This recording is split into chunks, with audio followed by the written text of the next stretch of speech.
Let's finish off this very quick-fire episode with our final British wrestling interview of this episode. It's a quick chat with the wrestling author Steve Pearson. He's written a novel called Real in Memphis, a tale of territory, treachery and turbulence. It's described as Game of Thrones with pile drivers, and I spoke to him about it. I plan to cover sort of every major territory over the 10-year period from, say, 1979 to 1989-90. Because that's pretty much a fascinating time to be a fan, I think, in terms of just the volume of wrestling that was around within each different group. And I think I sort of thought, I sort of looked at a map of America and thought, okay, well, what am I going to write about first? You know, who am I going to, what company, what territory, what place? And I sat and thought, it's going to be Memphis, because Memphis was the most, at one point, was most innovative and violent and, sort of engaging one. And it's like, people always talk about ECW back in the day, and Memphis had a lot of ideas that were sort of way before ECW. But everyone talks about how ECW, how certain talent came through there, such as Steve Austin and Rob Van Dam and people of that nature. But with Memphis, it was a Hall of Fame territory at one point. Everyone who was anyone came through Memphis, and so I thought, well, that was a hotbed once, and that's always a good starting point. I thought would be to focus on Memphis, and then spread out to other areas thereafter. Well, even in its dying days, Memphis had The Rock and trained him up as well. Well, there you go. Yeah, it was Flex Cabana and all that. Yeah, so even towards the end, it still had a following and a very big presence, even as a feeder group. I mean, everyone knows Memphis as Jerry the King Lawler. That's his territory. Everyone knows about him. But, how hard was it to kind of... Because everyone knows about him and knows about that territory as a famous territory. So how hard was it to write fictional stories? Well, I tried to focus more on the promoters. Because it's sort of like... I look at it sort of like the mafia. The promoters would be sort of, the mob bosses and the bosses of that sort of territory. And the talent would filter down. And, again, the thing with the King was he was a very big star in that territory. And as fascinating as that was, I sort of look at the promoters there and think, well, what were like Randy Howells and people like that? What were they actually, what was their angle? We never heard much in those days, especially about the promoters and their personal lives. So I think that would be the best approach to take, I would have thought. And you've described it as Game of Thrones with pile drivers. Now, forgive me, this is sacrilegious to a lot of people, but I haven't seen Game of Thrones.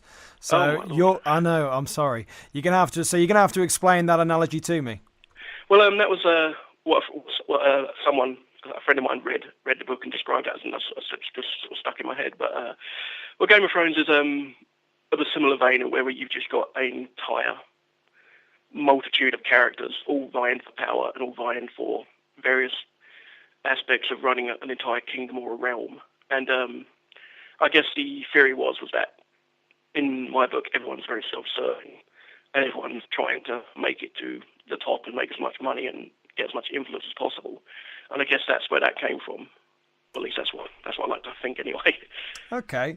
So you must be a fan of the territory days and that history. So how do you compare it as a fan now in this era? Are there things that the modern era could take from the territory era, or has it moved on for the better? I don't know, because everything's very sanitized now. When you look at the World Wrestling Federation, the Rev Entertainment, everything just sort of spawns off from what they do and sort of filters down. But I think we're seeing a lot of different groups now do their own thing and give their own version of professional wrestling and do their own brand of wrestling.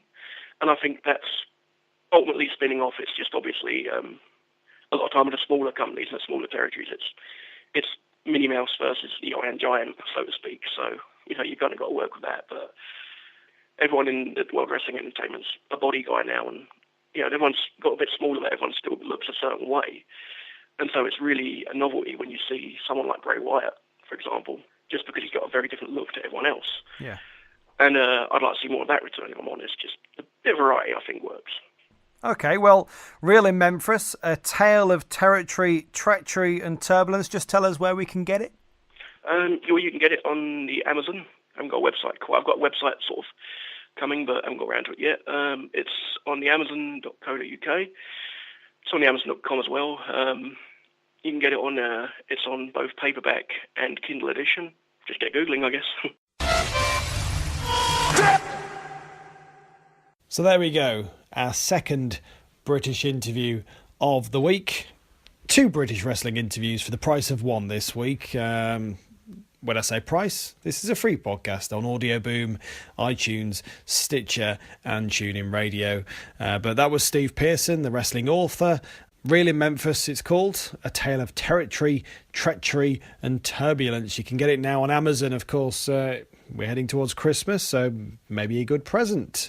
Real in Memphis, A Tale of Territory, Treachery and Turbulence. If you want to find out more information, go to facebook.com/Real in Memphis, or you can follow Steve on Twitter.